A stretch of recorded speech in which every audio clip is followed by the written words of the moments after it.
చూడమనేటువంటి గ్రంథంలో 479వ శ్లోకం వరకు చెప్పుకున్నాం. ప్రతి వారి మాదిరిగానే జరిగినటువంటి 1-2 శ్లోకాలు గుర్తు చేసుకుని మిగతా శ్లోకాలు చెప్పుకుందాం. ఈ 474వ శ్లోకం ఒకసారి చూద్దాం. సమాధినాసాదు వినిశ్చిలాత్మ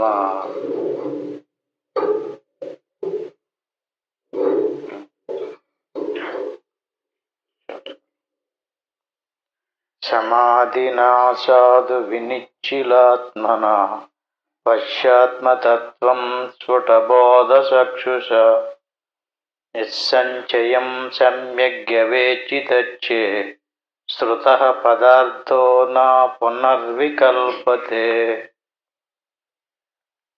మనం శాస్త్రాలు చదువుతాం, సత్సంగాలు వింటాం, ఎన్ని చేసినప్పటికీ కూడా సమాధినాసాది వినిశ్చిలాత్మ, మన మనసు నిశ్చలమైనటువంటి స్థితిలో మన ఆత్మస్వరూపాన్ని మనం గుర్తించాలి. అంటే సమాధి అంటే చాలాసార్లు చెప్పుకున్నాం మనం. శ్వాస మనసు ఆగినటువంటి మన స్వస్వరూప స్థితి. అంటే మన స్వరూపం ఉంది, స్వరూపం చుట్టూరు మనసు ఉంది, దాని తర్వాత ప్రాణం ఉంది, దాని తర్వాత శరీరం ఉంది. శరీరము ప్రాణము మనసు దీన్నేమో ప్రకృతి స్వరూపం అంటారు. దానికి లోపల ఉన్నటువంటి చైతన్య స్వరూపాన్నే దేవుడు అంటారు. అంటే దాన్నే బ్రహ్మము ఆత్మ పరమాత్మ అని కూడా అంటారు. అంటే బ్రహ్మమునకే అవిద్య ఉపాధిగా ఉంటే ప్రత్యేగాత్మ అంటారు. అదే బ్రహ్మమునకు మాయ ఉపాధిగా ఉంటే పరమాత్మ అంటారు.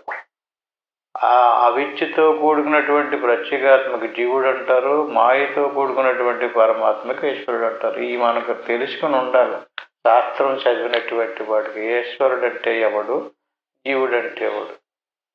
ఈ మాయా విద్యలు లేకుండా ఉన్నటువంటి స్వరూపాన్ని బ్రహ్మము అంటారు. ఈ బ్రహ్మమే దేవుడు అయిన చైతన్య స్వరూపం, జ్ఞాన స్వరూపం అన్నమాట. దాన్ని ప్రజ్ఞానం బ్రహ్మ అంటుంది ఋగ్వేదం. అంటే ఆ బ్రహ్మం ఎలాంటిది? జ్ఞాన స్వరూపం. అంటే మనలో తెలివి ఉంది కదండి, జ్ఞానం ఉంది అందరికీ కూడా. అయితే మన జ్ఞానంలో ఏం ప్రవేశించింది? అనాత్మకి సంబంధించినటువంటి, అంటే అనాత్మ అంటే దేహానికి సంబంధించినటువంటి భావమంతా ప్రవేశించింది. ఇప్పుడు ఆ జ్ఞానం ఉంటేనే కదా నేను పురుషుణ్ణి, నేను స్త్రీని, నేను ఇలా అంటుండే అలా అంటున్నాడు. అంటే జ్ఞానం ఏమైనట్టు? మలినమయ్యింది. అంటే నీటిలో బురదను కలిపితే ఎలా బురద నీరు అయిపోద్ది, అట్టి మాదిరిగా మన తెలివి ఏమైపోయింది? దృశ్యంతో కలుషితమైంది. అంచేత దృశ్యాన్ని తీసేస్తే అది మళ్ళీ స్వచ్ఛమైనటువంటి తెలివి ఏర్పడుతుందని ప్రజ్ఞానం అంటారు. ఇప్పుడు మనకు తెలివి ఉంది కానీ ఆ తెలివి దృశ్యంతో మలినమై ఉంది. అంచేత దృశ్యాన్ని తొలగించడానికి చేసేటటువంటి ప్రయత్నం సాధన. సాధనలో ఏం చేయాలి మనం? సమాధినాసాదు వినిశ్చిలాత్మన అంటే మనసు ఏ సంకల్ప వికల్పాలు లేకుండా నిశ్చలంగా ఆగిపోవాలి. శ్వాస కూడా ఆగాలి. శ్వాస మనసు ఆగినటువంటి స్థితిలో ఏ నిర్వికారమైనటువంటి ప్రజ్ఞాస్వరూపం అయితే ఉందో పశ్చాత్మతత్వం స్ఫుటబోధ చక్షుషాహ. చక్షు అంటే చూడటం, ఈ బాహ్యనేత్రంలో చూడటం కాదు, మన స్వస్వరూపంతో మన స్వస్వరూపాన్ని మనకుగా మనం చూసుకోవటం అంట. పశ్చాత్మతత్వం స్ఫుటబోధ చక్షుష అంటే స్వయంగా అనుభవపూర్వకంగా నిన్ను నువ్వు చూసుకోవటం అన్నమాట. అంటే నిన్ను నువ్వు చూసుకోవటం మానేసి నీ చుట్టూరు ఉన్నటువంటి ఉపాధులను చూస్తున్నాం మనం. దానివల్ల ఏమార్పడుతుంది? ఆ ఉపాధినే నేను అనుకుంటున్నాం. దానివల్ల మనకి దానికి సంబంధించినటువంటి ఆలోచనలు, దానికి సంబంధించిన కర్మలు, దానికి సంబంధించినటువంటి సుఖ దుఃఖాలు ఇలాంటివన్నీ కూడా అనుభవిస్తున్నాం. అందుచేత నిస్సంచయం సమ్యక్ గవేచితచ్చే. నీకు నిశ్చయం దృష్టి ఏర్పడేలా అంటే వినటమే కాకుండా చదవటమే కాకుండా నువ్వు సాధన చేయాలి. సాధన చేయటమే కాకుండా నీకు సాధనలో అనుభవపూర్వకంగా సమాధి స్థితి కలగాలి. అంతవరకు సమాధి స్థితి కలగకపోతే ఆ ఎరుకల్లో ఇంకా ఏయో భావాలు, ఏయో దృశ్యాలు నీకు గోచరం అవుతూనే ఉంటాయి. దేవుడికి సంబంధించినయో, దేవతలకు సంబంధించినయో, బాహ్యానియో, లేకపోతే ప్రతిభాషగానియో, వ్యవహారికానియో. అంచేది ఇవన్నీ తొలగించేసి నిశ్చలమైనటువంటి నిర్వికారమైనటువంటి నిశ్చయం సమ్యక్ గవేచ్చితచ్చే శృతం పదార్థో నా పునర్వికల్ప్యతే. అంటే ఈ రకంగా ఆ నిర్వికారమైనటువంటి నీ స్వస్వరూపాన్ని నువ్వు చూసుకున్నట్లయితే, నీకు తెలిసి వచ్చినట్లయితే, పదార్థో నా పునర్వికల్ప్యతే. నిజానికి మన స్వరూపమునందు మనం కల్పన చేస్తున్నాం. ఏం కల్పన చేస్తున్నాం? మన భావాన్ని అనుసరించి, మన సంస్కారాన్ని అనుసరించి, మన స్వభావాన్ని అనుసరించి, ఇలాగనో అలాగనో, ఈడు ఇలా కాదు, ఈడు ఇలా కాదు, ఇది ఇలా కాదు, అది అలా కాదు, నేను ఇలా కాదు, నాది అలా కాదు, ఈడిది, నేనిది, ఆడది, ఈ రకమైనటువంటి కల్పన చేస్తున్నాం. ఇలాంటి కల్పన ఎంతవరకు చేస్తున్నాడు అంతవరకు అతను సమాధిని పొందలేదంటాడు. అంటే ఒక్కసారి మనంతట మనకుగా మనసు నిశ్చలమైనటువంటి మన యొక్క స్వస్వరూపాన్ని చూసినట్లయితే, ఇంకక్కడి నుంచి అతను బయటకు వచ్చిన తర్వాత పునర్వికల్ప్యతే, ఇంకా కల్పన చేయడు. ఆ నిర్వికారమైనటువంటి ఏ సచ్చిదానంద స్వరూపాన్ని చూశాడో అదే తన స్వరూపమైనటువంటి భావనతో ఉండిపోతాడు. అలా ఉండిపోయినటువంటి వాడు స్వస్యా విద్యా బంధ సంబంధ మోక్షాతు. అప్పుడు ఇంక అతను అవిద్య బంధించదు, మళ్ళీ జన్మ మరణాలు రావు, కర్మ బంధించదు. సత్య జ్ఞానానంద రూపాత్మ లబ్ధో. సత్యము, జ్ఞానము, ఆనందము. సత్యం అంటే ఎప్పుడూ ఉండేది నీ స్వరూపం. రెండోది ఏంటండి? అన్నిటినీ తెలుసుకునేటటువంటి జ్ఞానం. మూడోది ఆనందం. ఒకటే లక్షణం కాదు. సత్యము, జ్ఞానము, ఆనందము. లబ్ధౌ అంటే సత్య జ్ఞానానంద రూపమైనటువంటి నీ స్వస్వరూపాన్ని లబ్ధో లభించింది నీకు. ఎందుకు లభించింది? శాస్త్రం యుక్తి దేశికోక్తి ప్రమాణం, శాంత సిద్ధ స్వానుభూతి ప్రమాణం. అంటే శాస్త్రం చెప్పడం వల్ల, గురువు గారు చెప్పడం వల్ల, నీవు నిరంతరము మననం చేయడం వల్ల, శాంత సిద్ధ అంటే నీ మనసు ఉపశమించడం వల్ల, నీ శ్వాస మనసు ఆగడం వల్ల స్వానుభూతి ప్రమాణం. ఇది అసలు చేసలేని ప్రమాణం. ఇంక నువ్వెవరు చెప్పింది వినక్కర్లేదు. ఎందుకంటే దేవుడు అంటే ఏమిటి అన్నది నీ అంతటి నీకుగానే అనుభవపూర్వకంగా తెలిసొచ్చిందనమాట. అటువంటి వాటికి బంధో మోక్షస్య తుప్తిష్. ఇంకంత బంధ మోక్షాలు, మోక్షం కూడా లేదు, ఇంకా అతనికి బంధము కూడా లేదు. బంధం అంటూ శరీరాన్ని తగులుకోవటం. ఈ శరీరం పోయింది, ఇంకో శరీరం తగులుకుంటుంది. ఆ శరీరం పోతే ఇంకో శరీరం తగులుకుంటుంది. అంటే వరుసగా అనేక జన్మలు వస్తూనే ఉన్నాయి, పోతూనే ఉన్నాయి. అదొక గొలుసు కొట్టులాగా అనేక శరీరాలు వచ్చినాయి, అనేక శరీరాలు వెళ్ళినాయి. ఇప్పుడు శరీరం వచ్చింది. చూడండి, ఒక్కసారి మొదటకెళ్ళి 4వ శ్లోకాన్ని ఒకసారి చూసుకుని వద్దాం. ఏమంటాడు 4వ శ్లోకంలో అని చూడండి. లబ్ధ్వా కథం చిన్నర జన్మ దుర్లభం. ప్రాణికోటి 84 లక్షల రకాలని ఎప్పుడో శాస్త్రం చెప్పింది. అందులో మనిషి జన్మ ఒకటే. ఎన్నాటికి కూడా ఆహార నిద్ర భయమైదునాని సమానమే తద్ పశువురి నారాయణం. కృష్ణ పరమాత్మ చెప్పాడు.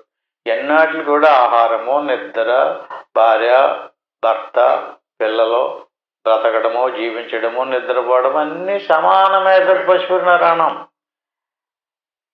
అయితే మరి మనిషి జన్మ ఎలాంటిది? లబ్ధ్వా కథం చిన్నర జన్మ దుర్లభం. ఈ అన్ని జన్మలలోకి మనిషి జన్మ దుర్లభమైనటువంటిది, విశేషమైనటువంటిది. ఎందుకంటే ఒక్క మనిషి జన్మకి మాత్రమే జ్ఞానం సంపాదించుకోవటానికి అవకాశం ఉంది. చెప్తే వినేటటువంటి జ్ఞానం ఉంది అతనికి.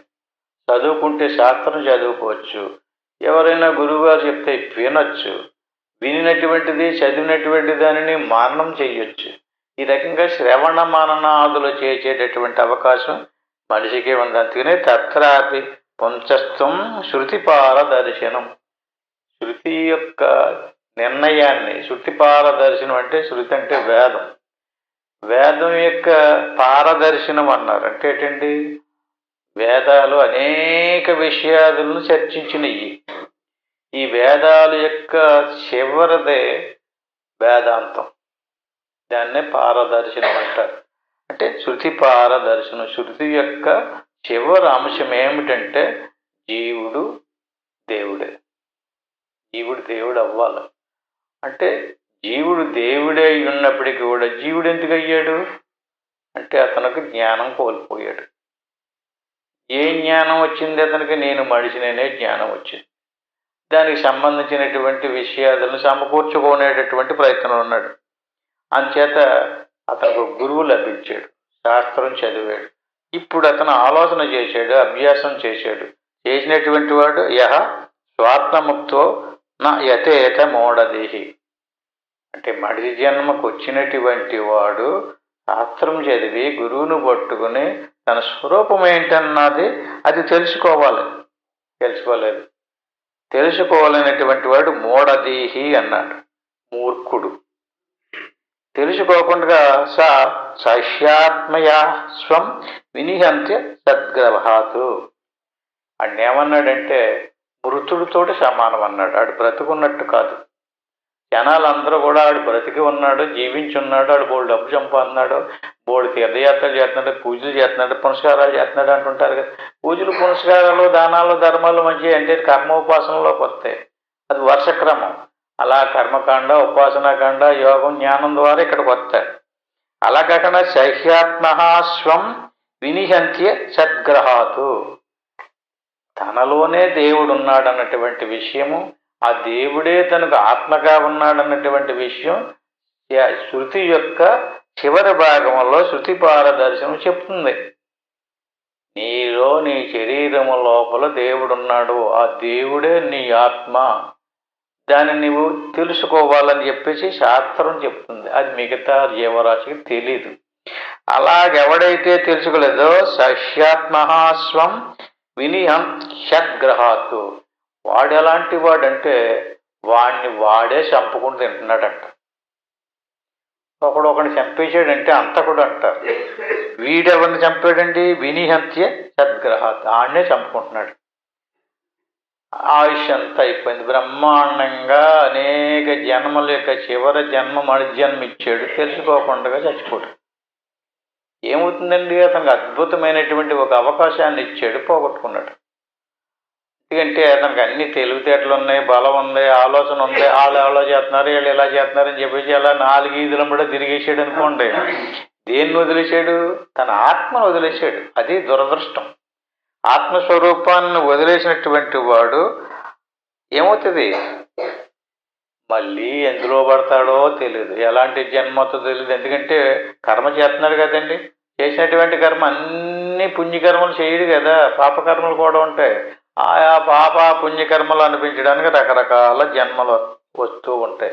అంచేత మనిషి జన్మ అనేటువంటిది చాలా అదృష్టంతో వచ్చినటువంటిది. అటువంటి దాన్ని చక్కగా సత్సంగాలు విని సాధన చేసి శాస్త్రం చదువుకుని అనుభూతిని తెచ్చుకోవాలి. అటువంటి వాడు ఎవరికైతే అటువంటి అనుభూతి కలిగిందో అటువంటి వాడికి వేదాంత సిద్ధాంత నిరుక్తిరేష బ్రహ్మైవ జీవ సకలం జగత్య అఖండ రూప తితిరేవ మోక్షో బ్రహ్మా ద్వితీయో శృతి ప్రమాణం.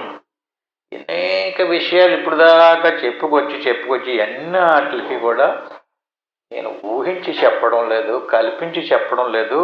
శృత ప్రమాణం, వేదం ప్రమాణం. ఇప్పుడు దాకా ఎన్నో శ్లోకాలు చెప్పుకుంటూ వచ్చేసాం. ఇది 79వ శ్లోకం, 479. ఇప్పుడు దాకా చెప్పినవన్నీ కూడా శాస్త్రం. మీరు ఒకవేళ పెడచెవిని బట్టి ఏదో అలా చెప్పారు, ఏదో అలా రాశారు అనుకుంటే ఇదంతా వేదాంత సిద్ధాంతం. ఇదంతా కూడా దీనివల్ల మనిషి జన్మ యొక్క గొప్పతనాన్ని చెప్పారు. ఆ తనలో ఉన్నటువంటి స్వరూపాన్ని ఎలా తెలుసుకోవాలో దానికి సంబంధించినటువంటి ధ్యానము, సాధన, జ్ఞానము అన్ని విషయాలు కూడా చెప్పుకొచ్చి దీనికి చివరగా ఏంటండి? సమాధి. శ్వాస, మనసు, శరీరము 3 ఇంద్రియాలు అన్నీ దాటిపోయినటువంటి స్థితి అనుభవపూర్వకంగా అతను పొంది ఉండాలన్నమాట. ఇది అక్కడ చెప్పారు. ఈ రకంగా చెప్పినటువంటి దాన్ని ఇది గురు వశినా శృతి ప్రమాణాత్ పరమ అగమ్య సతత్వమాత్మయుక్త్య ప్రశమిత కర్ణ సమాహితాత్మ కచ్చిదశిలాకృతిరాత్మ నిష్ఠితో బభూతు. ఇప్పుడు సాధకుడు గురించి చెప్తున్నాడు. గురువు గారు ఇప్పుడు దాకా చెప్పినటువంటి అన్నీ కూడా 479 శ్లోకాలలో గురువు గారే చెప్పారు. ఇప్పుడు శిష్యుడు చెప్తున్నాడంటే అంటే చెప్పినటువంటి విషయాలని మనసుకు బాగా వంట పట్టిందో లేదో, గ్రహించేడో లేదో, అతనికి ఎలాంటి అనుభవానికి వచ్చిందో గురువుగారు చెప్పినటువంటి బోధా శాస్త్రం ఇదంతా కూడా ఇతి గురు వశినా శృతి ప్రమాణాత్. గురువు గారు చెప్పినటువంటి వచనాలని చక్కగా శృతి ప్రమాణంతో చెప్పాడు. అంటే ఊరికే చెప్పలేదు. అందుకని మనము కూడా చాలాసార్లు ఊరికే చెప్పకూడదండి. ఏదైనా మనం చెప్పాలనుకుంటే ఆ చెప్పాలనుకున్నటువంటి విషయాన్ని శృతి ప్రమాణం చూపించాలి. ఎవరైనా సరే ఇది దేవుడు అన్నారనుకోండి, ఎందులో ఉందో చెప్పాలి. అదే శాస్త్ర ప్రమాణం, శృతి ప్రమాణం. అంతేగాని ఊరికే ఊహతో అందరూ దేవుడు అన్నారు కనుక నేను దేవుడిని అన్నాలంటే, భగవద్గీతలో మొట్టమొదటే చెప్పాడు ఊరందరూ అన్నారని చెప్పేసి నువ్వు అనుకో. చాలామంది వెళ్ళిపోతున్నారండి అక్కడికి, వాళ్ళందరూ వెళ్ళిపోతున్నారు కనుక నేను వెళ్ళిపోయినాను కనుక అలా వెళ్ళిపోకో. శాస్త్రాన్ని ప్రమాణంగా తీసుకో. శాస్త్ర ప్రమాణం లేకుండా దేన్ని కూడా అంగీకరించకూడదు. శృతి ప్రమాణాలు ఈ రకంగా శృతి ప్రమాణాన్ని తీసుకునే అనుభవానికి తెచ్చుకోవాలి. అటు గురువు వచనాన్ని శాస్త్ర ప్రమాణాన్ని తీసుకుని ఇటు గురువు వచన శృతి ప్రమాణాతు పరమవగమ్య శతత్వమాత్మయుక్త్వ దాన్ని సాధన మొదలుపెట్టాడు. గురువు గారు చెప్పినటువంటి విషయాన్ని వదిలిపెట్టకుండా గురువు గారు ఏది కాదో ఏది కాదు అది కాదు అది కాదు అది కాదు అది కాదంటూ ఎలా బోధించుకుంటూ వెళ్ళాడో అదంతా బాగా బ్రహ్మాండంగా పట్టుకుని ప్రశమిత కర్ణ సమాహితాత్మ.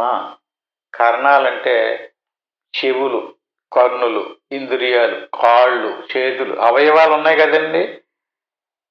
ఇప్పుడు కాళ్ళు ఉన్నాయి, దేనికి పనికొస్తాయండి? నడవడానికి. చేతిలో ఆటుకో పని ఉంది కదా, చెవులో, కన్నులో, ఇలా ఇవన్నీ కూడా ఈ పనిముట్లు ఏమేమైతే ఉన్నాయో వాటికి కరణాలు అని పేరు. ఈ కరణాలన్నింటి లోపల ఇంద్రియాలు ఉన్నాయి. చెవు ఇంద్రియం కాదండి, చెవి కరణం. చెవు లోపల ఇంద్రియం ఉంది. విచిత్రం ఏంటి తెలిసిండి, ఆ ఇంద్రియానికి ఎన్నికలు దేవతలు ఉన్నారు. ప్రతి కరణంలోనూ ఒక ఇంద్రియం ఉంది. ప్రతి ఇంద్రియానికి ఒక అధిష్టాన దేవత ఉంది. అంటే కరణాలు, ఇంద్రియాలు, దేవతలు ఈ అన్నిటికి లోపల దేవుడు ఉన్నాడు. ఎంత అద్భుతమంటండి ఈ నిర్మాణం, ఎంత ఆశ్చర్యకరం అన్నమాట అండి. ఇంకా అంటే లోపల ఉన్నటువంటి ఆ పరమాత్మ స్వరూపాన్ని ఆశ్రయించుకుని చుట్టూరు దేవతలు ఉన్నారు. ఆ దేవతలందరూ ఇంద్రియాదుల ద్వారా విషయాదులను తెలుసుకోవడానికి ఉపయోగపడుతున్నారు. సూర్యుడు ఉన్నాడు అనుకోండి, బయట ఉన్నాడు, బాహ్య ప్రపంచానికి వెలుగునెత్తున్నాడు కదా. మన శరీరంలోనూ కన్ను ఉంది. కన్ను లేకపోతే ఎంత ఎలుగుంటే మాత్రం సుఖం ఏంటండి? కన్ను లేనివాడిని అందుడు అంటారు కదా. అంటే ఎలుగు ఉపయోగపడదు ఇంకా. అలాగే బాహ్యంలో ప్రపంచంలో దృశ్యాలు ఉన్నాయి, అనేక రకాలైనటువంటి దృశ్యాలు ఉన్నాయి. దృశ్యాదులను చూడాలంటే ఏమేమి ఉండాలో చేసి చూడండి. ఎలుగు ఉండాలి, కన్ను ఉండాలి, వస్తువు ఉండాలి. కన్ను ఉంది, ఎలుగు లేదు, కనపడదు. ఎలుగు ఉంది, కన్ను కూడా ఉంది, అక్కడ వస్తువు లేదు. అప్పుడు ఏమైంది? 3. అవునా? 3 వస్తువులు. ఎలుగు ఉండాలి, కన్ను ఉండాలి, అక్కడ వస్తువు కూడా ఉండాలి. 3 అప్పుడు తెలుసుకోగలుగుతాం మనం. మనం లేము. అప్పుడు కన్ను ఉంది, ఎలుగుంది, వస్తువు కూడా ఉంది, మనం లేం. అంటే మనం ఎప్పుడూ ఉంటాం. మనం లేని స్థితి అంటూ ఉండదు. కాకపోతే మరి మనం ఉన్నాం ఎప్పుడూని, కానీ కన్ను లేదు. ఇప్పుడు ఎలా చూస్తావు? ఎలుగు లేదు, సూర్యుడు లేడు. మనం మాత్రం ఎప్పుడూ ఉండినప్పటికీ కూడా వస్తువు ఉండినా లేకపోయినా చూడాలంటేనో మనం ఎప్పుడు ఉంటున్నాం, కానీ మన చేతిలో కన్ను ఉంది. ఆ కంటిని ప్రకాశింపజేసేటటువంటి సూర్యుడు ఉన్నాడు, వస్తువు ఉంది. ఎన్నిటికల్లా ప్రతి ఇంద్రియాదులకి వెనకాల దేవతలు ఉన్నారు. యుహేంద్రియం ఉందండి, అక్కడ వరుణుడు అధిదేవత. ఎంత గొప్పగా చూడండి. వరుణుడు అంటే జలాధిపతి. నోరు ఎప్పుడూ ఎండిపోదు. ఆ నీరుకి ఏం పేరండి? ఆ నోటిలో ఊరే నీరుకి వరుణుడు అని పేరు. వరుణుడు అనేటువంటి దేవత నోట్లో నాలుకలో ఉన్నాడు. ఏదన్నా తింటున్నామనుకోండి, ఆ తినేటువంటి పదార్థం నవ్వులుతుంటే నీరు ఊరుతుంది. నీరుతోటి కమ్మి అప్పుడు అది మింగుతాం. అలా మింగేకూడదు. నవిలి నీరు ఊరిన తర్వాత నీటితోటి కలిపి మింగితే బేకే జీర్ణం అవుతుంది. అది ప్రణాళిక ఎంత చక్కగా అద్భుతం. ముక్కు ఉంది, అక్కడ రెండు కన్నాలు ఉన్నాయి కదా, ఆ కన్నాలలో శ్వాస లోపలికి బయటికి వస్తా పోతుంది. అక్కడ అశ్విని దేవతలు, అది దేవతలు. శివుడి దగ్గర ఉన్నటువంటి ఇంద్రియాలు దిక్పాలకులు. ఇలా ప్రతి ఇంద్రియానికి దేవతలు ఉన్నారు.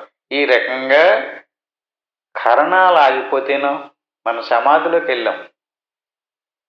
కరణాలు ఆగిపోయి అంటే కళ్ళు మూతలు పడిపోయి చూడండి. స్వయంగా మీకు అనుభవం వస్తుంది, కళ్ళు తెలుసుకోలేవు. అలా కొంచెం లోపలికి వెళ్ళేటప్పుడు గబాలను ఎవడన్నా కేకేసినా కూడా లెగలేము, మాట్లాడలేము.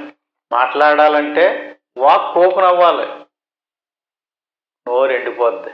అంటే వరుణ దేవత అక్కడే లోపల దేవుడి దగ్గరికి వెళ్ళిపోయాడు. నాలుక ఎండిపోద్ది, నోరులో నీరు ఇంకిపోద్ది, పెదాలు కరుచుకుపోతాయి, కన్ను రెప్పలు అంటుకుపోతాయి, కనపడదు, చూడలేడు, తెరుచుకోలేడు. అంటే ఏమవుతుంది? ఈ రకంగా ఎవడైతే లోపలికి వెళ్ళాడో ప్రశమితి కర్ణ సమాహితాత్మ. కరణాలంటే ఒక్కొక్కటి వరుస ప్రకారంగా లోపలికి వెళ్తున్నాయి. పైనుంచి చెప్పనుకోండి, శ్రోత్రము, త్వక్కు, చక్షు, జిహ్వ, గ్రాణము. గ్రాణము చిన్నదే, దాని నుంచి శ్రోత్రేంద్రియం పెద్దది. అలాగే కర్మేంద్రియాల్లో వాక్కు, పాణి, పాద, ఉపస్థ, పాయువులు. అంటే మొట్టమొదట పాయువింద్రియం పడిపోద్దట. కరణం. పాయువింద్రియం అంటే గుదస్థానం. కూర్చుని ఉంటాం కదండి, స్పర్శ కోల్పోద్ది. ఆ తర్వాత ఉపస్థ పాయువు తర్వాత ఉపస్థ అంటే గుష్యేంద్రియం, ఆ తర్వాత పాదేంద్రియం, ఆ తర్వాత పాణేంద్రియం, ఆ తర్వాత వాగేంద్రియం. వరుస చూడండి. కర్ణ సమాహితాత్మ. ఈ కరణాలన్నీ ఆత్మదర్శనానికి, కరణాలలో ఉండేటటువంటి దేవతలందరూ దేవుణ్ణి దర్శించడానికి వెళ్ళిపోయారు. వాళ్ళందరూ కూడా మనం లోపలికి తిరిగితే ఈ దేవతలందరూ మనల్ని దేవుడి దగ్గరికి తీసుకెళ్ళటానికి ఉన్నారు. మనకి రెండు రకాలుగా ఉపయోగపడుతున్నారు వాళ్ళు. ఈ రెండు రకాలుగా ఏంటండి? బాహ్యానికి ఉపయోగించుకుంటే బాహ్య విషయాదులకు ఉపయోగపడుతున్నారు. అదే మన అంతర్ముఖ వృత్తుల్లోకి, ధ్యానంలోకి వెళ్ళామనుకోండి, ఈ ఇంద్రియాదులలో ఉండేటటువంటి దేవతలందరూ కూడా దేవుడి దగ్గరికి వెళ్ళిపోతున్నారు, దైవ దర్శనానికి వెళ్ళిపోతున్నారు మనల్ని తీసుకుని. అప్పుడు అక్కడ కరణాలన్నీ పడిపోతున్నాయి, కరణాల్లో ఉన్నటువంటి ఇంద్రియాలు పడిపోతున్నాయి. ప్రతి ఇంద్రియానికి విషయాదులు ఉన్నాయి కదండి. చూడలేడు అంటే చూడటము, వినడం అనేది విషయం. కరణాలు, ఇంద్రియాలు, విషయాదులు, ఇంద్రియాది దేవతలు, ఇంత వర్గం ఉంది ఇక్కడ. ఇవన్నీ పడిపోయిన తర్వాత లోపల మనస్సు, దాని తర్వాత బుద్ధి, దాని తర్వాత చిత్తం, దాని తర్వాత అహంకారం. ఇది పెద్ద శాస్త్రాలలో అహంకారాన్ని పెద్ద పులిగా పోర్చారు. ఈ అహంకారమే అన్ని రకాల అనర్థాలకే మూల కారణం. అహంకారం అంటే ఏమీ లేదండి, నేను గొప్పవాడిని, నాది పెద్ద కులం, నేను పెద్ద చదువుకున్నాను, నేను లేక పెద్ద సాధన చేశాను, లేకపోతే నేను బాగా శాస్త్రాలన్నీ చదువుకున్నాను, ఇలాంటి చెప్పేటటువంటిది ఏదైతే ఉందో ఈ రకమైనటువంటి ఇంద్రియాలు, ఇంద్రియాది విషయాదులు, ఇంద్రియాది దేవతలు కూడా మొత్తం అంతా ప్రశమిత కర్ణ సమాహిత ఆత్మలోకి వెళ్ళిపోయి ఆత్మను పట్టుకుని ఆత్మసాక్షాత్కారాన్ని పొందిని. అప్పుడు మన స్వరూపమే మిగిలింది. ఆత్మస్వరూపమేది? మన స్వరూపమే. అంటే ఇవన్నీ కూడా మనకి సేవ చేసుకోవటానికే నియోగించడం, సృష్టించడం జరిగింది. ఇది బ్రహ్మదేవుడు చేసినటువంటి పని.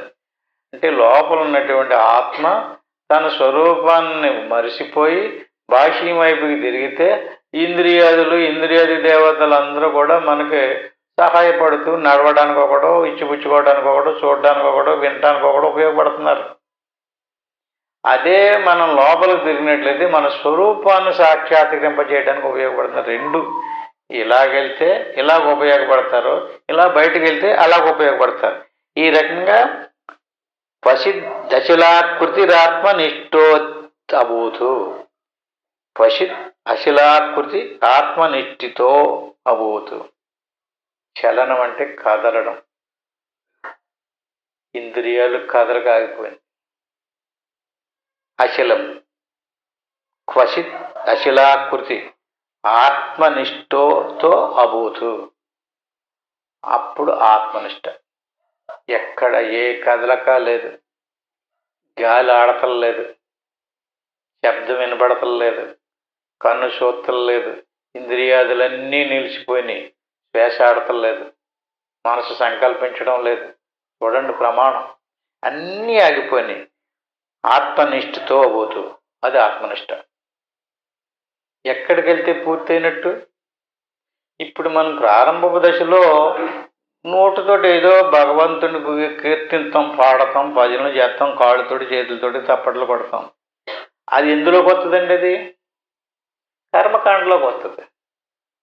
దానాలు చేస్తాం, ధర్మాలు చేస్తాం, యజ్ఞాలు చేస్తాం, యాగాలు చేస్తాం. ఇది శక్తి చివరి సబ్జెక్టు కాదు. దానాలు, ధర్మాలు, పూజలు, పారాయణలు, పాదయాత్రలు ఇవన్నీ కూడా భగవంతుడు అంటే ఏంటో, ఎక్కడున్నాడో తెలియకపోవటం వల్ల భగవంతుడికి ప్రతీకగా ఒక భగవంతుడిని కల్పన చేసుకుని ఆ భగవంతుడిని గుడి కట్టి పూజించను.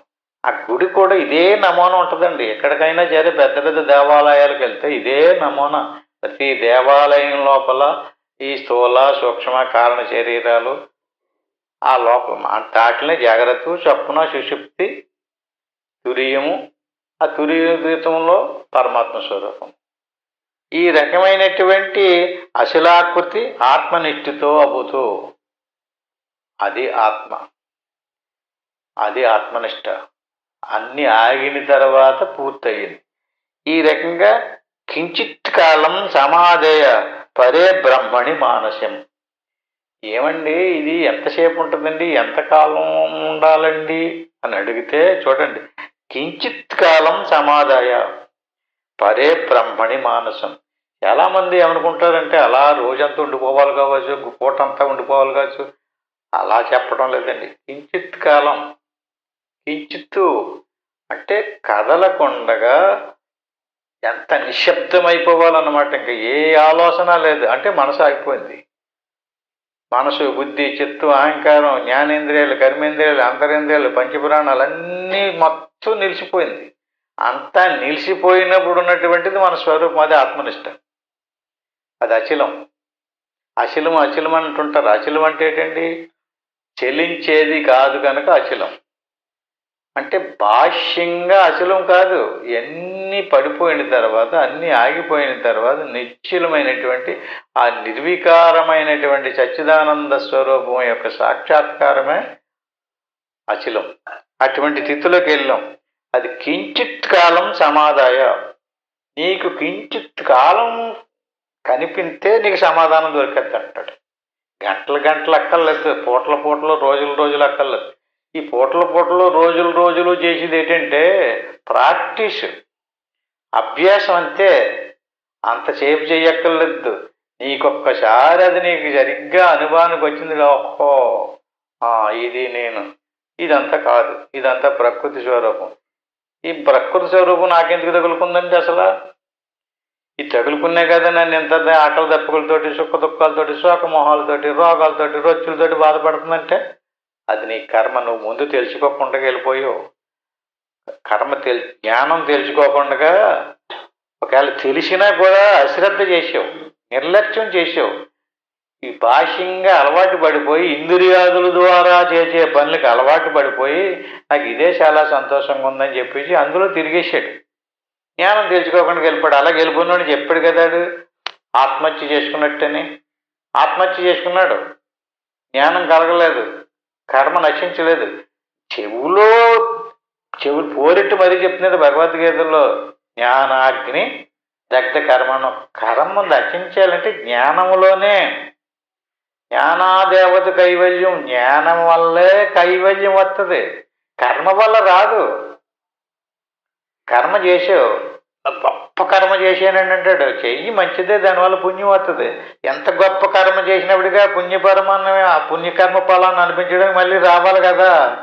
ఆ రకంగా నువ్వు జ్ఞానం సంపాదించుకోకుండా తెలిసినప్పటికీ ఒకవేళ అప్పుడు కూడా తెలిసి ఉంటుంది, తెలియకుండా ఉంటే ఇక్కడికి రారు మీరు. ముందు జన్మలో కూడా ఎక్కడెక్కడికో తిరిగి ఏయో చేసిన వాళ్ళే మళ్ళీ మళ్ళీ వస్తుంటారు, అది స్వభావంగా. కాకపోతే పూర్తి చేయటం లేదు. వంట పూర్తి అవ్వకుండా ఆరిపోతున్నాడు పొయ్యి ఆరిపోతే వంట ఎక్కడ అవుతుందండి? ఇంకా మళ్ళీ స్టార్ట్ అవుతుంది జీవితం, మళ్ళీ స్టార్ట్ అవుతుంది. అందుకనే ఆ బ్రహ్మ భువనాల్లోగా పునరావర్తనం. అర్జున, ఓ బాబు అర్జున, బ్రహ్మదేవుడు దాకా వెళ్ళినా కూడా తిరిగి రావాలి నాయన. అవన్నీ తిరిగి వచ్చి లోకాలు అంచేది. తిరిగి వచ్చాడంటే ఎందుకు వచ్చాడు? అతను జ్ఞానం కలగలేదు, కర్మ ఉండిపోయింది. ఆ కర్మ ఫలాన్ని అనిపించడానికి ప్రారంధ రూపంలో వచ్చాడు. ఈ రకంగా ప్రారంధ కర్మను అనిపించడానికి వచ్చాడు. అందుచేత కించిత్ కాలం సమాధాయ పరే బ్రహ్మణి మానసం అంటే ఆ పరబ్రహ్మ స్వరూపం ఏదైతే ఉందో, ఆ బ్రహ్మం ఏదైతే ఉందో దాన్ని నువ్వు కించిత్ కాలం ఎన్ని ఆగిపోయినటువంటి నిశ్శబ్దపు స్థితిలో, నిర్వికారపు స్థితిలో బ్రహ్మము నీకు మానసంలో సాక్షాత్కారమైంది. నీ మనసు అందులో లయమైపోయింది. అక్కడ ఏమీ లేదు, నువ్వే ఉన్నావు, బ్రహ్మమే ఉంది, అది బ్రహ్మమే. ఉత్యాయ పరమానందాదిదం వచనం అబ్రీతు. ఉత్యాయ అంటే ఉత్థాన స్థితి. ఇప్పుడు మనం అలా అభ్యాసం చేయగా ఇప్పుడు మనసు ఉందండి, లోపలికి వెళ్ళి గోల్ ఏమవుతుంది? ఏకాగ్రత అవుతుంది. ఏకాగ్రత అయిన తర్వాత నిరుద్ధమైంది. అంటే 3 దశలు. ఇప్పుడు ఉన్నటువంటి స్థితి సాధనలో కూర్చున్నావు, అది ఉత్థాన స్థితి. శ్వాస ఆడుతుంది, మనసు కూడా ఆలోచిస్తుంది. ఆ శ్వాసను గమనిస్తున్నాం, లేకపోతే ఆత్మను గమనిస్తున్నాం, లోపలికి దృష్టి పెడుతున్నాం. బాహ్య విషయాలు ఏయో వస్తున్నాయి, వాటిని స్మృతికి తెచ్చుకుంటున్నాం, లేదా త్వరగా తోచుకుంటున్నాం, ఏదో చేస్తున్నాం. అదంతా అభ్యాసం, ఆ క్రియ అంతా కూడా. దాన్ని అలా చేసేటప్పుడు దాన్ని ఉత్థాన స్థితి అంటారు, ఉత్థానము. దాన్ని ఇంకా అలా చేయగా ఏకాగ్రత అయింది, ఇంకా రావట్లేదు. ఆ ఏకాగ్రతలో కదలకుండా ఉంటే నిరుద్ధమైంది, అంటే నిశ్చలమైపోయింది. నిశ్చలమైపోయినటువంటి స్థితి ఆత్మనిష్ట అన్నాడు ఇక్కడ. అటువంటి నిశ్చలమైనటువంటి స్థితిలోకి ఉత్యాన అంటే ఉత్యాయ పరమానందాదిదం వచనమబ్రేతు. అటువంటి స్థితి అనిపించినటువంటి వాడు ఉత్థాన స్థితిలోకి వచ్చినప్పటికీ కూడా పరమానందాదిదం వచనమబ్రవేతు. ఆ స్మృతి మనసులో పోదు అతనికి. ఉత్థాన దశలోకి వచ్చాడు. అలా కూర్చున్నప్పుడు మనసు ఎలాగ ఏకాగ్రత అయిందో, ఎలా నిరుద్ధమైందో. ఎందుకంటే అండి మనస్సు కాదు కదా అతను, ఏమనుకుంటుందో అతను తెలుస్తుంది కదా. మనసు నుంచి వేరుపడి చూడండి. మనసు వేరు, మీరు వేరు. మనసు సంకల్పిస్తుంది, చూడండి. సంకల్పించేటటువంటి మనసుని ఇంకా అలా గమనిస్తూ ఉంటే మనసు సంకల్పించకుండా ఆగింది, ఏకాగ్రత. ఆ తర్వాత ఇంకా మనసు లేకుండా పోయింది, నిరుద్ధము.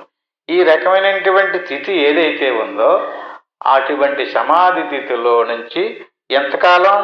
కించిత్ కాలం, అంత నిలిచిపోయినటువంటి కాలం. సమాధానం దొరికింది అతనికి. పరబ్రహ్మ సాక్షాత్కారాన్ని పొందాడు అతను. అక్కడి నుంచి మళ్ళీ ఉత్యానతిథిలోకి వచ్చాడు. ఉత్యాయ పరమానందాదిదం వచనమబ్రవీత్. ఇప్పుడు బయటకు వచ్చాడు. బయటకు వచ్చినప్పటికీ కూడా అక్కడ కలిగినటువంటి అది స్మృతి పోలేదు. భాష్యములు ఉన్నటువంటి దృశ్యాదులకి సంబంధించినటువంటి అవి కూడా మనకు స్మృతిలో ఉన్నాయి కదండి. కానీ లోపల పొందినటువంటి ఏదైతే ఉందో ఆత్మసాక్షాత్కార స్థితి ఆనందాన్ని అనుభవించి వచనమబ్రవీతు, ఇప్పుడు నేను మాట్లాడుతున్నాను అంటున్నాడు. ఆ సమాధిలోకి వెళ్ళి ఇదంతా నిశ్చలంగా నిలిచిపోయినప్పుడు ఏది సాక్షాత్కారమైందో వచనమబ్రవీతు. నేను ఇంక భాష సంబంధమైనటువంటి విషయాలను మాట్లాడటం లేదు. ఆత్మ సంబంధమైనటువంటి పరమాత్మ సంబంధమైనటువంటి బ్రహ్మమునకు సంబంధించినటువంటి నేనెవరు అనేటువంటి దాని గురించి బుద్ధి వినష్ట గలిత ప్రవృత్తి బ్రహ్మాత్మనో రేఖ తయాదిగత్వ యదం న జానాప్య నిదం న జానే కిం వా కీయద్వా సుఖమస్త్వాపారం. అహో, నేను ఎంత అదృష్టం చేసుకున్నానో, నాకు ఎలాంటి గురువు లభించారు, ఎంత కీలక సమాచారం చెప్పాడు నాకైనా. అహో, బ్రహ్మము యొక్కయు ఆత్మ యొక్కయు ఏకత్వ పరిజ్ఞానము కలిగింది. ఇప్పుడు మనం శాస్త్రాలు చదివి విని బోధ మొదలెడతాం. బ్రహ్మము ఇదొక స్థితి, పరమాత్మ అదొక స్థితి, ఆత్మ ఇదొక స్థితి. ఏమవుతుందండి ఇలాగా? అలాగే బ్రహ్మదేవుడు, విష్ణుమూర్తి, ఈశ్వరుడు, దేవతలు, దేవేంద్రులు, ఇలాగా ఇవన్నీ ఆత్మ యొక్కయు బ్రహ్మము యొక్కయు ఏకత్వ పరిజ్ఞానం. అంటే ఏంటండి ఏకత్వం? అంటే రెండు కలిసిపోయినటువంటి పరిజ్ఞానం కలిగింది నాకు. ఇప్పుడు ఈ భాష్యంలోకి వచ్చినప్పుడు రెండు కలిసిపోయలేవు. బ్రహ్మము బ్రహ్మముగానే ఉంది, ఆత్మ ఆత్మగానే ఉంది, పరమాత్మ పరమాత్మగానే, ప్రకృతి ప్రకృతిగానే ఉంది. లోపలికి వెళ్ళాడు ఇతను. లోపలికి వెళ్ళడం వల్ల బుద్ధి వినష్ట్య గలిత ప్రవృత్తి. ఈ దుష్టమైనటువంటి బుద్ధితోటి ఇవన్నీ రకరకాల ఇది గొప్పదే అది గొప్పది, ఇది ఇలాంటివాడు అలాంటివాడు అది అలాంటిది అంటే బుద్ధి వినష్ట గలిత ప్రవృత్తి. బుద్ధికి ఒక ప్రవృత్తి ఉంది, ఒక గుణం ఉంది. బుద్ధి వృత్తి ఎలాంటిదంటే వ్యభిచార వృత్తి లాంటిది. నిత్యము కదులుతూ ఏదోడు తీసుకొస్తుంది, మంచిది తెస్తుంది, చెడ్డది తెస్తుంది, అన్నీ ఈ రకమైనటువంటి బుద్ధి వినష్ట నష్టమైంది, అక్కడ ఆగిపోయింది. బ్రహ్మాత్మనో రేఖ దయాదిగత్వ అంటే అప్పుడు ఆత్మ పరమాత్మ బ్రహ్మము బ్రహ్మాత్మనో రేఖ దయాదిగత్వ అన్నీ ఏకమైపోయినాయి. అంటే నువ్వేమయ్యావుడు? ఈశ్వరుడు, జీవుడు, బ్రహ్మము ముగ్గురు లేరు. అలాగే ఇప్పుడు మన వేదాంత మతాలు ఉన్నాయి. అద్వైతము, విశిష్టాద్వైతము, ద్వైతం అంటుంటారు. ద్వైతం అంటే రెండు, విశిష్టాద్వైతం అంటే మూడు, అద్వైతం అంటే ఒకటే. ఎక్కడవుతారు? ఇప్పుడు చెప్తున్నారు కదండి, బ్రహ్మాత్మన రేఖదయాదిగత్వ. అక్కడ అన్నీ నిలిచిపోయిన కాడ శ్వాస మనసు ఆగిపోయినటువంటి స్థితిలో బ్రహ్మము అంటే, ఇప్పుడు ఉదాహరణకి ఇప్పుడు మనం గాలిలో ఒక కొండను తయారు చేసామండి. ఈ గదిలో కూర్చుని కొండ తయారైంది. ఈ గదిలో ఖాళీ ఉందా? దీనికి బయట కూడా ఖాళీ ఉంది కదండి. బయట ఉన్నటువంటి ఖాళీ మహాకాశం అంటారు. ఈ లోపల ఉన్నటువంటి ఖాళీని మఠాకాశం అందాం, మన పేర్లు పెట్టుకుంటున్నాం. ఇందులో కుండను తయారు చేసాం, కుండలో ఉండే ఖాళీ ఘటాకాశం అంట. ఈ మూడు పేర్లు వచ్చినాయి కదండి. దేనివల్ల వచ్చినాయి?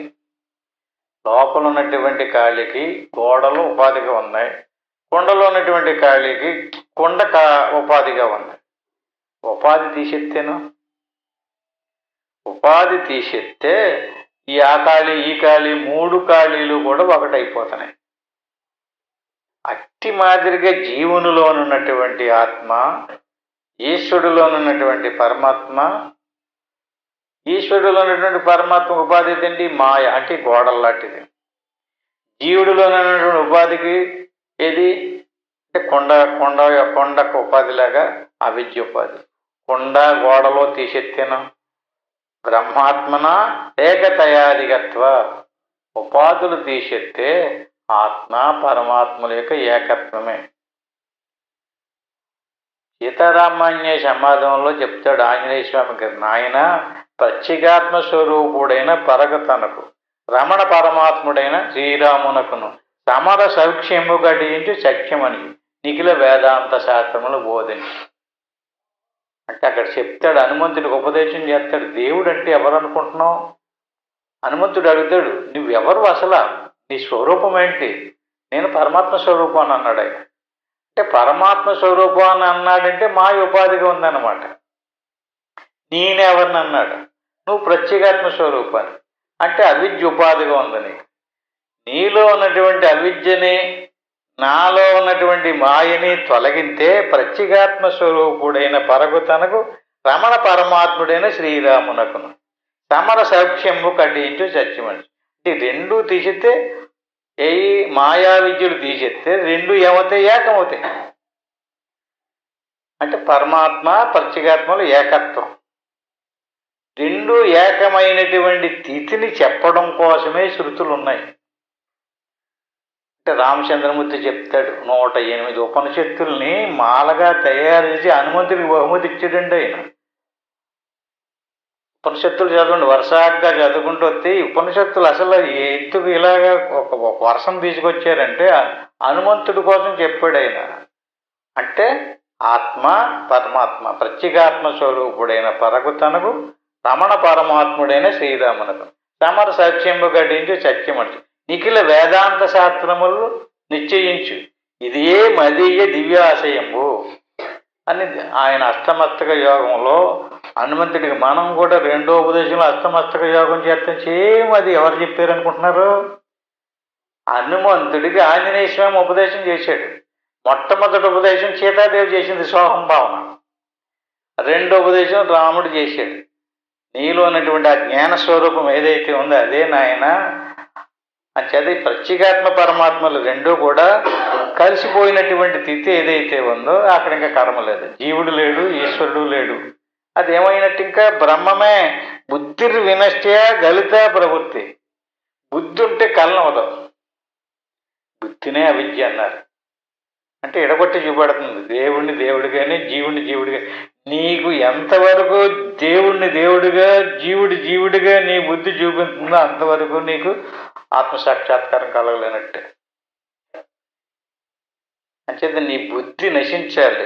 బుద్ధి వినిష్ట్య గలిత ప్రవృత్తి. బుద్ధి ఉన్నంతసేపు ఈ ప్రవృత్తి కలుగుతానే ఉంటుంది. బాహ్య సంబంధమైనటువంటి ఆడు మంచోడు, ఈడు మంచోడు, ఇది ఇలా కాదు, అది అలా కాదు, అలా కాదండి, ఇలా కాదండి అంటుంటాడు. ఎందుకంటే ఆడి బుద్ధిని బట్టి ఆలోచిస్తుంటాడు. బుద్ధి ఏమైంది? బుద్ధి ఎప్పుడైతే నశించిందో బ్రహ్మాత్మనో రేఖతయాదిగత. బుద్ధే అడ్డు. ఈ రెండింటికి మధ్యలో బుద్ధిని తీసేయమంటున్నాడు. ఎక్కడైతే బుద్ధి తీసేశారో రెండు కింద ఎది చూపెడుతుంది? బుద్ధి ఉండడం వల్ల చూపెడుతుంది. అంచేత ఇదం నా జానేప్య నిదం నా జానే. ఈ బుద్ధిని తొలగితే అది ఇది ఎలాంటిదో అదే అలాంటిది, అదే అలాంటిది, ఇది అలాంటిదే. అంతేగాని అబ్బాయి లేదండి ఆయన కొంచెం గొప్పోడండి అంటాడు. గొప్పోడు ఎప్పుడు ఉపాధితో ఉన్నప్పుడు గొప్పోడైనా. ఎందుకంటే జీవుడు ఈశ్వరుడు ఒకటి కాదండి. ఉపాధితో ఉన్నప్పుడు జీవుడు కర్మలు చేస్తున్నాడు, ఈశ్వరుడు ఆ కర్మలకు ఫలితాన్ని ఇచ్చి అనుభవింపచేస్తున్నాడు. ఈశ్వరుడికి ముక్తుడు జ్ఞాని, జీవుడు బద్ధుడు కర్మలు చేస్తున్నాడు, వీడికి జ్ఞానం లేదు. కానీ ఎప్పుడు అయ్యాడు ఇతను?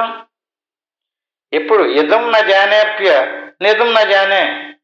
ఈ ఉపాధిని ఎప్పుడు తొలగించుకున్నాడో, బుద్ధి ఎప్పుడు తొలగిందో, శ్వాస ఇన్ని లెక్కలు. ఎందుకంటే నీకు శ్వాస మనసు ఆగినటువంటి స్థితిలోకి నువ్వు వెళ్ళంతే. నువ్వు ఊరికి లెక్కలు వేసేసుకోక. ఇంకా ఎన్ని రకాలుగా చెప్పేస్తున్నారో హాయిగా కూర్చో, ప్రశాంతంగా లోపలికి ప్రయాణం చేయి. ఇంద్రియాలు గోళకాలు, ఇంద్రియాలు విషయాలు అన్నీ దాటిపో.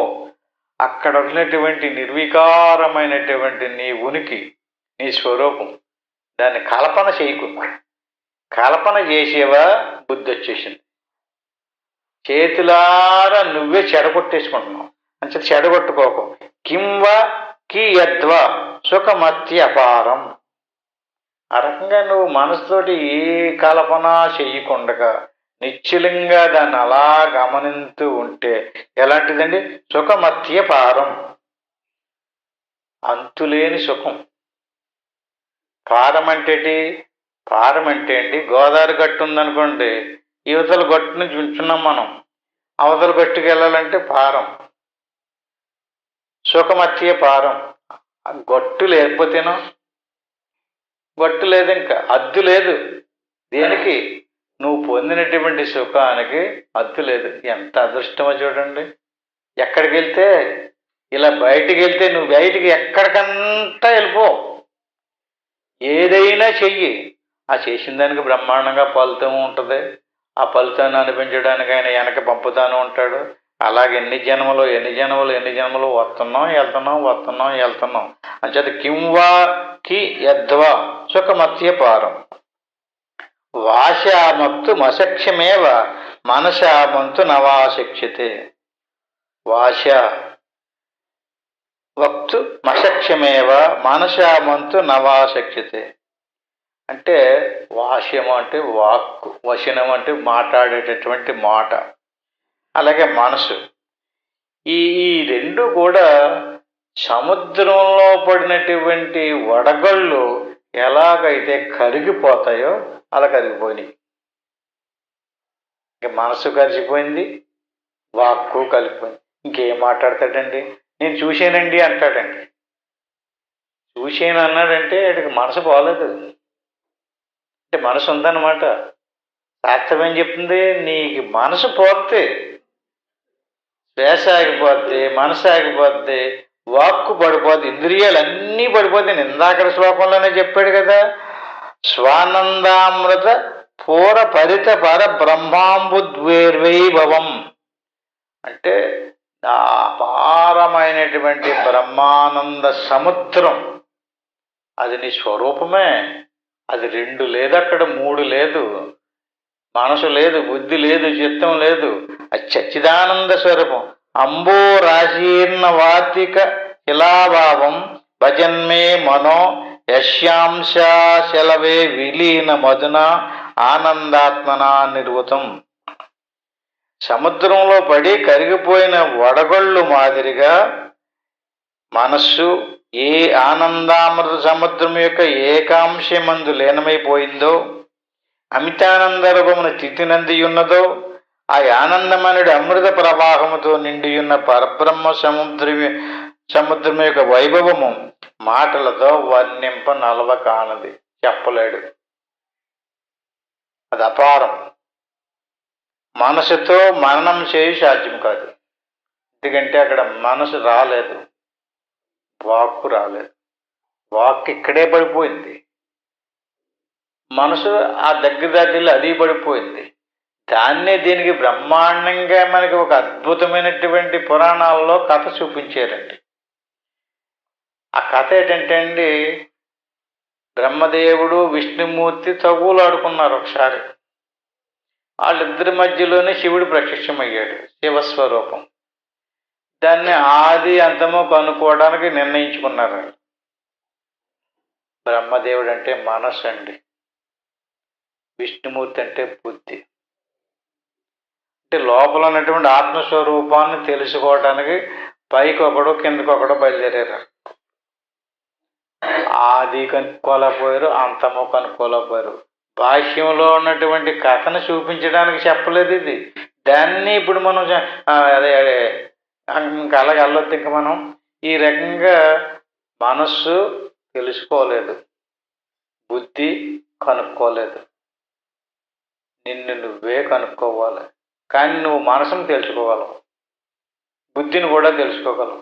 ఈ కథ చాలా అద్భుతంగా పురాణాల్లో బోళ్ళంత ప్రాచుర్యం పొందుంది. బ్రహ్మదేవుడు విష్ణుమూర్తి కూడా కనుక్కోలేకపోయినట్లుగా అక్కడ దానికి ఒక ఆవుని సాక్ష్యం వేసుకుని బ్రహ్మదేవుడు వచ్చి నేను చూశానని సాక్ష్యం చెప్పమంటాడు. అందుకని బ్రహ్మదేవుడికి ఎక్కడ గుడి లేకుండా పూజించడానికి వీలు లేదని శాపం కూడా పెట్టాడు ఆయన. అలాగే ఆ ఆవుని కూడా ముఖం చూస్తే పాపం వస్తుంది, తోక చూస్తే పుణ్యం వస్తుంది అన్నారు. అంటే ఆవు అంటే ఎవరు అనుకుంటున్నారు? వాక్కు. అంటే మనసు పడిపోయింది. ఇక్కడ మనసు బుద్ధి రెండు కూడా పడిపోయినాయి కదా. మరి అక్కడ ఉన్నటువంటి నువ్వు పడిపోలేదు. నీ స్వరూపానికి సంబంధించినటువంటి ఎరుక నీకుంది, ఆ జ్ఞానం నీకుంది. ఆ జ్ఞానానికి వాక్కు అంటే జ్ఞానం, ప్రజ్ఞానం బ్రహ్మ. వాక్కే సోహం, అదే నీవు, అదే నేను. ఆవును చూడండి, ముఖం చూస్తే పాపం, వెనకాల చూస్తే పుణ్యం అన్నారు కదా. ముఖం అంటే బహిర్ముఖంగా చెప్పేటటువంటి వాక్కు పాపం, కర్మ అంటుకుంటుంది. అంతర్ముఖంగా తీసుకెళ్ళేటటువంటి వాక్కు మోక్షం మోక్షం.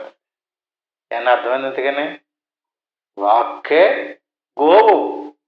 గోవు అంటే ఎవరు అనుకుంటున్నారు? ఇక్కడ ఈ గోవు గురించి చెప్పలేదు, వాక్కే గోవు. అందుకని ఇప్పుడు గోదానం చేస్తే వైతరిణి నదిని దాటింతదని చెప్పేసి మన పురాణాల్లో చెప్పారు కదండి. వైతరిణి నది అంటే ఏంటి? రేపు పొద్దున చనిపోయినప్పుడు ఈ జీవుడు వైతరిణి నదిని దాటించాలంటే గోవును దానం చేసుకుని ఉంటే ఆ తోకెత్తదట, తోకట్టుకుని ఈదుకుంటూ పోతాడట. చూడండి, సాధన చేసేది తోకట్టుకుని వెళ్ళేదే. లోపలికి అంతర్ముఖ వృత్తుల్లోకి వెళ్తున్నామంటే దేన్ని పట్టుకున్నావు నువ్వు? వాక్కు యొక్క అర్థం సోహం, సో అది నీవు, ఇది కాదు అన్నాడు అనుకోండి. ఆ భావనే ఆ వాక్కు యొక్క తోక. ఆ తోక పట్టుకున్నామంటే తిన్నగా వైతరిణి అనేది అంటే సంకల్ప ప్రవాహం. సంకల్ప ప్రవాహాన్ని దాటించి ఆత్మలో విలీనం చేసేస్తుంది. అంటే వాక్కుకి అంత గొప్ప శక్తి ఉంది గోవుకి. అంచేత పురాణాల్లో చెప్పబడినటువంటి కూడా అంతరార్థాలు. ఈ రకంగా యశాంశలవే విలీనమదున ఆనందాత్మన నిర్వృతం. జదది వాక్కుతో వర్ణించిన అలవిక అనేటువంటి సచ్చిదానంద స్వరూపం. క్వ గతం కేనవా నేతం కుత్ర లేనమిదం జగతు అధినవ్య మయా దృష్టం నాస్తికం మహాద్భుతం. ఈ రకంగా ఈ జగత్తంతా ఏదైతే ఉందో నామరూపాలతో కూడుకున్నటువంటి, దృశ్య రూపాలతో కూడుకున్నటువంటి క్వ గతం కేనవా నేతం కుత్ర లేనమిదం జగత్తు. అలా లోపలికి వెళ్ళినటువంటి వాడికి జగత్తంతా లీనమైపోతాడు. ఈ దృశ్యం ఉండదు, నేను నాది అనేది ఉండదు, ఈడు ఇలాంటి ఆడు అలాంటి అనేవాడు ఉండదు. అంతా అపారమైనటువంటి నిర్వికారమైనటువంటి సముద్రపతి. ఈ శ్లోకం వచ్చే వారం చెప్పుకుందాం, తోటి ముగించుకుందాం. హరికి ఓం తత్తుతు.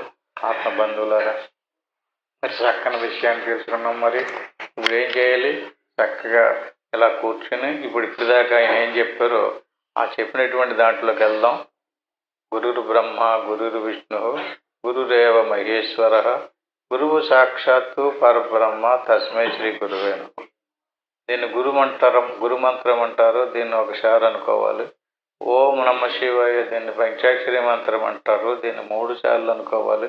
ఆ పైన ఏమీ అనుకోకుండా శ్వాసనే మనసుతోటి చూస్తూ మన స్వరూపం దాకా ప్రయాణం చేయాలి. అదే సోహం భవత్యానం, అదే నేను, ఇది నేను కాదనే భావంతో నేను ఓంకారం చెప్పేదాకా ఏమీ అనుకోకుండా అలా శ్వాసను గమనిస్తూ ఉండండి. ఓం తత్సత్.